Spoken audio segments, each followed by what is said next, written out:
पंचकुला में हरियाणा उद्यान विभाग द्वारा विश्व मधुमक्खी दिवस पर कार्यक्रम का आयोजन किया गया। कार्यक्रम में मुख्यमंत्री नायब सिंह सैनी ने बतौर मुख्य अतिथि शिरकत की।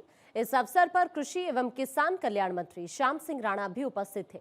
मुख्यमंत्री ने प्रदेश के विभिन्न हिस्सों से आए मधुमक्खी पालकों द्वारा शहद और शहद से बने उत्पादों के स्टॉल्स का अवलोकन भी किया और उनमें गहरी रुचि भी दिखाई।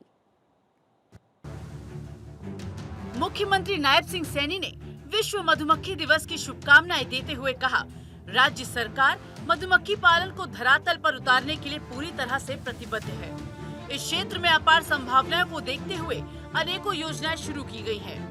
मधुमक्खी पालकों को मधुमक्खी के बक्सों, कॉलोनियों और उपकरणों पर 85% तक सब्सिडी उपलब्ध करवा रहे हैं।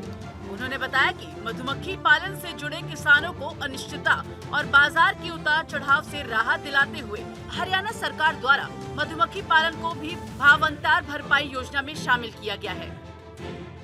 साथियों, हमने प्रदेश में मधुमक्खी पालन को बढ़ावा देने के लिए मधुमक्खी पालन नीति 2021 वो बनाने का काम ये हमारी सरकार ने किया है। और साथियों, इस नीति के तहत वर्ष 2030 तक मधुमक्खी पालकों की संख्या बढ़कर के साथियों 7,000 लगभग 7,750 करने और तथा शहद उत्पादन 15,500 मीट्रिक टन करने का लक्ष्य ये हमने रखा है।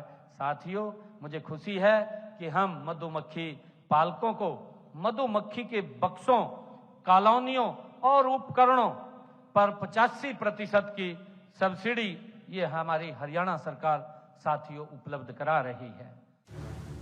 मुख्यमंत्री ने बताया, मधुमक्खी पालकों को प्राकृतिक आपदाओं से होने वाले नुकसान से बचाने के लिए मधुमक्खी पालन को मुख्यमंत्री बागवानी बीमा योजना में शामिल करने का निर्णय लिया है।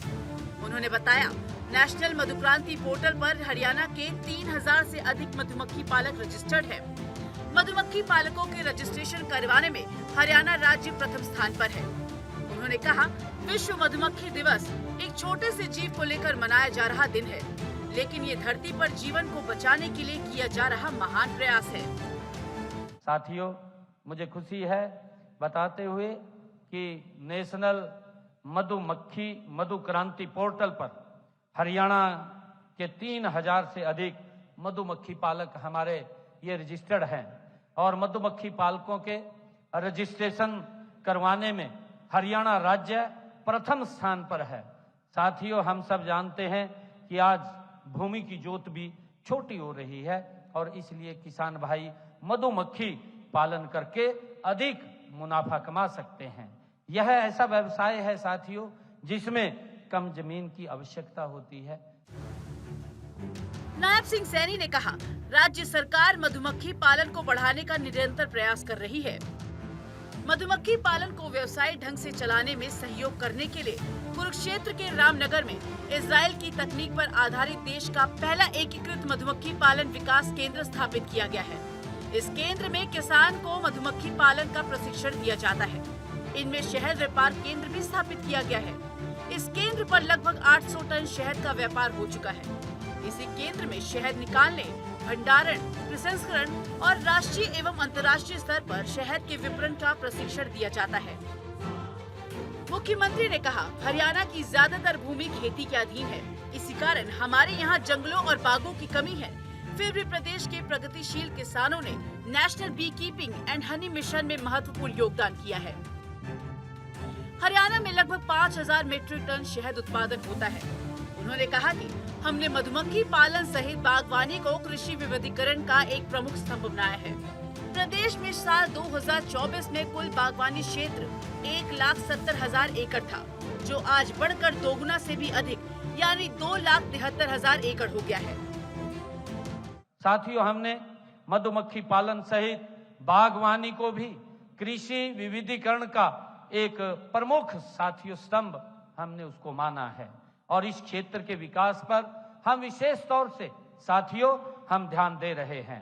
प्रदेश में वर्ष 2014 से कुल बागवानी क्षेत्र 1,17,000 एकड़ था, जो आज बढ़कर के साथियों 2 गुना से भी अधिक हो गया है। मुझे खुशी है बताते हुए आप लोगों को कि आज ये 2,73,000 एकड़ पर हमारा बागवानी ये क्षेत्र का फैलाव हुआ है। नायब सिंह सैनी ने कहा, हरियाणा सरकार ने प्रधानमंत्री नरेंद्र मोदी के श्वेत क्रांति से स्वीट क्रांति के आह्वान पर आगे बढ़ते हुए मधुमक्खी पालन को बढ़ावा देने के लिए मधुमक्खी पालन नीति बनाई। इस नीति के तहत साल 2030 तक मधुमक्खी पालकों की संख्या बढ़ाकर 7,750 करने और शहद उत्पादन 15,500 मीट्रिक टन करने का लक्ष्य रखा गया है। उन्होंने कहा, आज भूमि जोत छोटी होती जा रही है, इसलिए किसान मधुमक्खी पालन करके अधिक मुनाफा कमा सकते हैं। चंडीगढ़ से डॉक्टर थानेश्वर शर्मा की रिपोर्ट।